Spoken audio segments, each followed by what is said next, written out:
Today we're diving into a story that starts out in a quiet, peaceful town, but pretty soon descends into a really haunting mystery.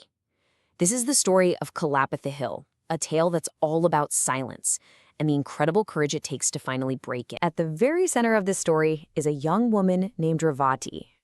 And this one line, wow, it just tells you everything you need to know about her, doesn't it? That even when things were stormy and dark, she was that little crack of light that gave people hope. To really understand what was lost, we've got to go back to where it all began for her, the hill town of Devagiri. Just try to picture it. Misty mornings, the smell of rain, a place where everything is supposed to be peaceful and normal. Revati was only 17, and her life, well, it was one of simple, quiet hope. She lived in Devagiri, and her biggest ambition, her dream, was to become a literature teacher. She was inspired by her own classes at Kalapatha College. You know, for a soft-spoken girl in a small town, that dream, that was everything.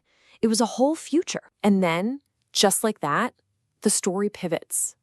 This one sentence, it's like a door slamming shut. The normal, peaceful routine is broken.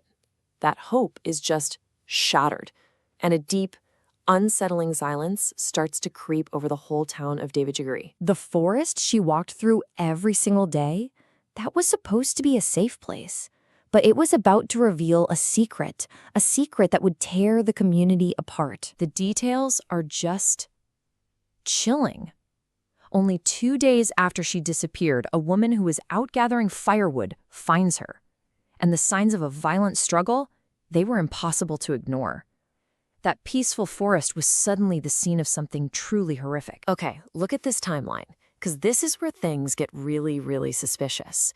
She disappears. 2 days later, her body is found. And by nightfall of that exact same day, she's already been cremated. An investigation needs time, right? But here, there was no time given at all. The speed itself is a huge red flag. You have to ask, why were they in such a hurry? And here it is. This is the absolute core of why the town was so suspicious. With clear evidence of violence, an autopsy is the most critical first step you take, period. But it was just skipped. You don't forget to perform an autopsy in a case like this. It feels like a choice was made to make sure any real evidence was gone for good. So this is what you're left with.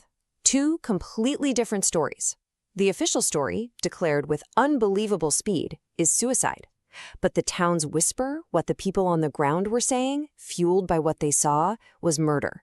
And this conflict, right here, is what drives everything that happens next. So why? Why would the official story be so totally different from what everyone suspected? Well, that brings us to these invisible forces. The ones that started to wrap the entire town in a blanket of fear and silence. And the town's fear, it wasn't just coming from nowhere.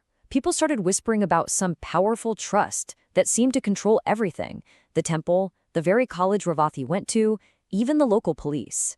People talked about seeing dark SUVs at night and mysterious men in white robes. And slowly, a theory began to form.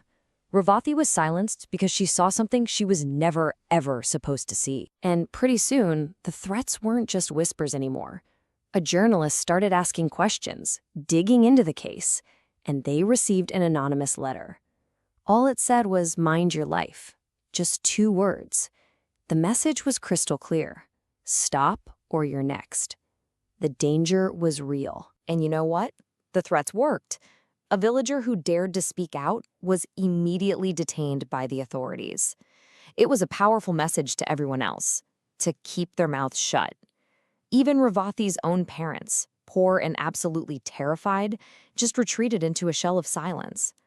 The power structure was making its point, and the whole town was listening. But even in the deepest, most suffocating silence, sometimes a single voice is all it takes to start pushing back.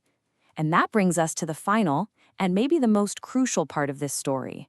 The one person who simply refused to forget Revati. In the middle of all this fear, all this forced silence, one person couldn't let Revati's memory just be erased. It was her literature teacher, Miss Anjali. the very person Revati dreamed of becoming one day.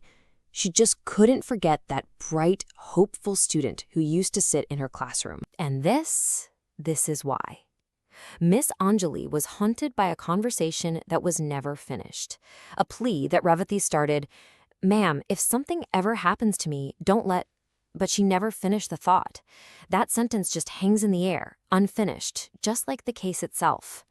And that's where we have to end this explainer, not with an answer, but with that question. What was Revati so afraid of? And who will find the courage to finally finish her sentence?